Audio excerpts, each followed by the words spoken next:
Hello everyone, मेरा नाम है गोपाल सुमानी और आज के इस वीडियो में हम देखेंगे कंसोलिडेशन ऑफ एसोसिएट्स के केस में हम कंसोलिडेशन किस तरह से किया जाता है।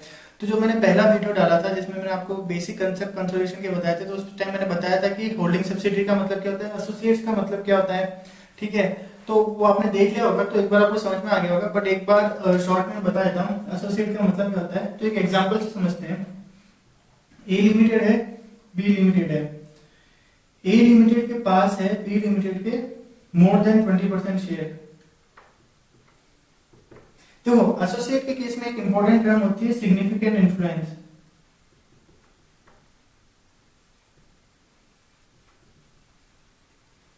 मतलब अगर इसके पास बी लिमिटेड का सिग्निफिकेंट इन्फ्लुएंस है, इसके पास बी लिमिटेड में सिग्निफिकेंट इन्फ्लुएंस है, तो इसका मतलब B limited is an associate of A limited. तो सिग्निफिकेंट इन्फ्लुएंस हम कैसे देखते हैं?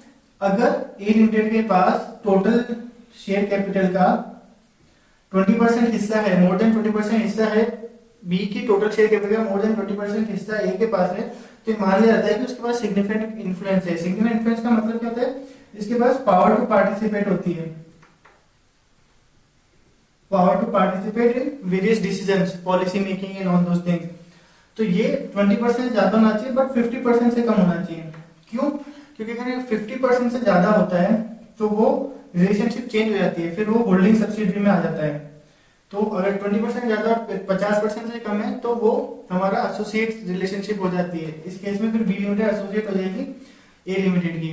तो अब इस केस में हमें कंसोलिडेशन कैसे करना होता है, तो उसके लिए ES23 होता है। तो अब देखते हैं कि ये ES23 में क्या बता रखा है कंसोलिडेशन के लिए।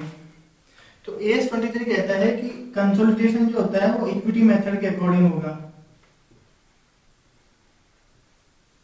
ओके, इक्विटी मेथड में क्या होता है, अलग अलग पॉइंट है, मतलब मैंने उसे पॉइंट में ब्रेक किया, मैं बताता हूं। इक्विटी मेथड बोलता है कि सबसे पहले investment recorded at cost,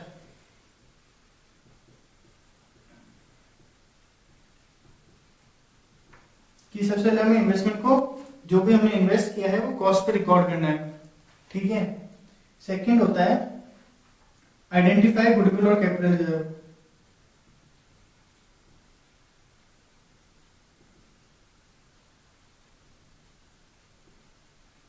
goodwill और कैपिटल रिजर्व को आइडेंटिफाई करना है। ठीक है। फिर हमें थर्ड पॉइंट है increase decrease carrying amount of investment.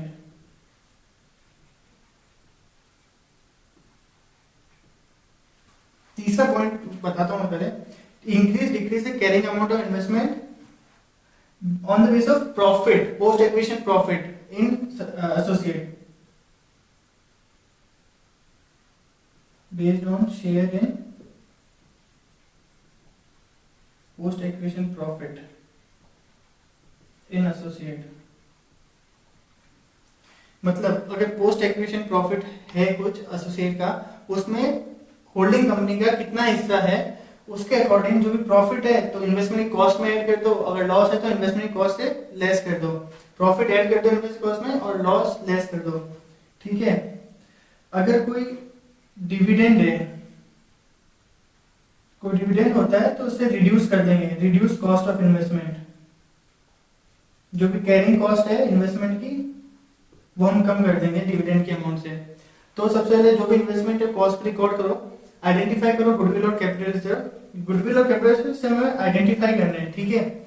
और मतलब इसका एडजस्टमेंट कुछ नहीं होगा कॉस्ट में, सिर्फ आइडेंटिफाई करना है। कॉस्ट में एडजस्टमेंट इसका होगा इस पॉइंट का और इस पॉइंट का। तो जो भी इन्वेस्टमेंट कॉस्ट थी उसमें अब एसोसिएट का पोस्ट एक्विजिशन प्रॉफिट में जो भी हमारा हिस्सा है, अगर प्रॉफिट है तो ऐड कर दो, लॉस है तो लेस कर दो, और कोई डिविडेंड हो रहा है, रिसीव हुआ है, तो उससे भी हम लेस कर देंगे। ठीक है। तो इसमें से ये प्लस माइनस और ये माइनस करने के बाद जो आएगी वो हमारी टोटल कॉस्ट हो जाएगी, जो हम बैलेंस शीट में बताएंगे। ठीक है। ओके। तो अब बैलेंस शीट में हमें शो कैसे करना है वो बात आती है। तो जब हमारी कंसोलिडेटेड बैलेंस शीट बनेगी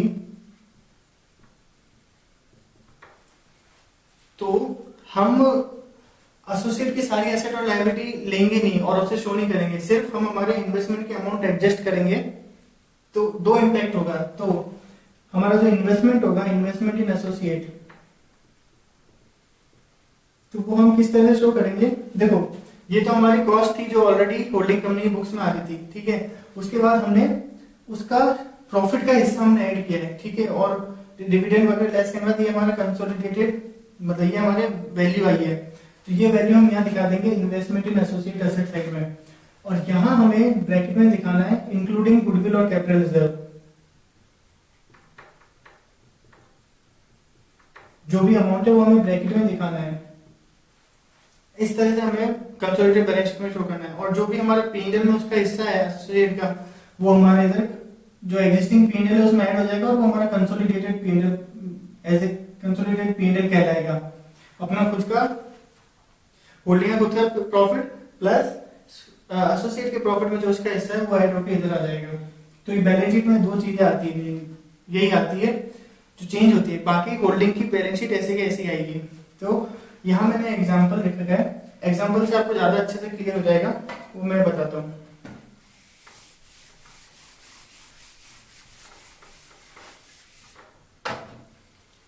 एग्जांपल क्या है, 31 मार्च 17 की बैलेंस शीट देखिए, एक्स और वाई की, share capital, reserve, debenture, current liability, fixed asset, investment, current asset. तो एक्स लिमिटेड ने इन्वेस्ट कर रखा वाई लिमिटेड में 2000 का, एक्स लिमिटेड ने 40% शेयर कैपिटल एक्वायर कर रखी है, ठीक है, 40%, और कितने में, 2000 रुपए में 1 अप्रैल 2016 को, और उस टाइम वाई के जो रिजर्व थे वो 1900 थे, ठीक है। तो सबसे पहले हमारा कॉस्ट कितनी है, कॉस्ट ऑफ इन्वेस्टमेंट वो 2000 रुपए, ठीक है। दूसरे पॉइंट में हमें आइडेंटिफाई करना है गुडविल, गुडविल या कैपिटल रिजर्व जो भी है। तो अब हम देखते हैं गुडविल और कैपिटल रिजर्व कैसे कैलकुलेट करना है। तो जनरली जैसे कंसोलिडेशन में हम गुडविल या कैपिटल रिजर्व कैलकुलेशन करते हैं वैसे ही होती है। तो अब देखो शेयर कैपिटल है उसकी 1000, ओके, और एक्विजिशन के टाइम प्रॉफिट्स थे, रिजर्व थे 1900, तो वो हमारे प्री एक्विजिशन प्रॉफिट्स हो गए, ठीक है। तो 2900 में अब इस एक्स का कितना हिस्सा है, 40%, तो 40% कितना होता है, 1160, ठीक है। तो ये उसका शेयर हो गया। अब इन्वेस्टमेंट है 2000 और शेयर नेट एसेट हो गया 1160, तो ये जो 840 है ये गुडविल हो गई। तो ये हमारा सेकंड स्टेप हो गया। गुडविल को हमें कहीं एडजस्टमेंट नहीं करना है, बस इसे ब्रैकेट में हमें शो करना है, ठीक है। तो ये हमारी गुडविल हो गई। अब तीसरा स्टेप होता है कि हमें प्रॉफिट्स में कितना हिस्सा है, तो share in profits, share in post acquisition profit.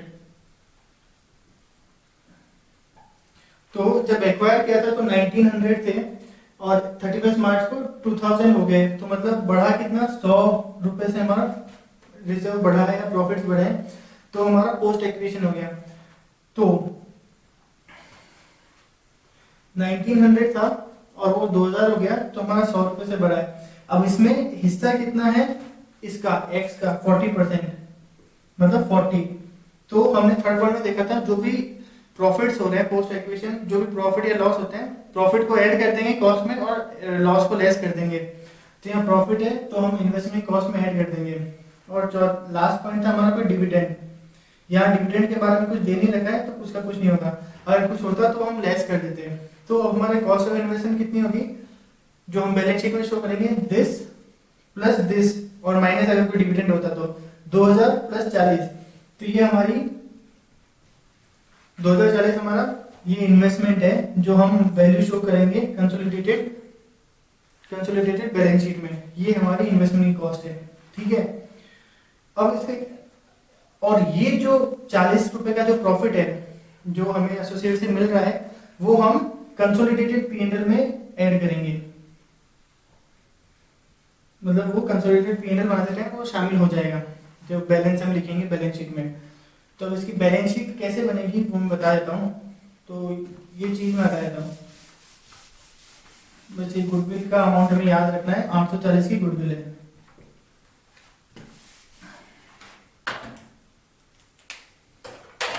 तो बैलेंस शीट बनाएंगे तो कैसे बनाते हैं, कंसोलिडेटेड।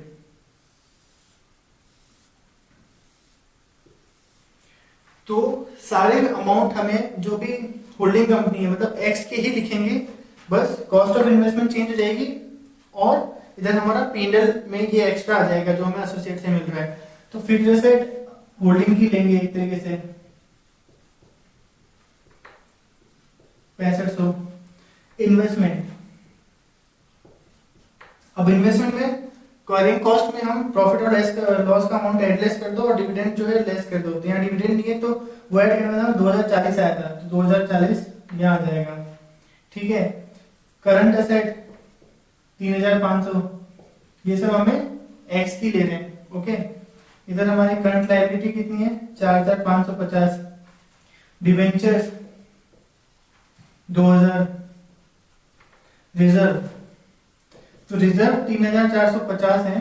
ठीक है, और ये जो प्रॉफिट है ये जो एसोसिएट से मिला है हमें वो हम इधर ऐड कर देंगे तो हो जाएगा 3490 और शेयर कैपिटल उसकी खुद की 2000।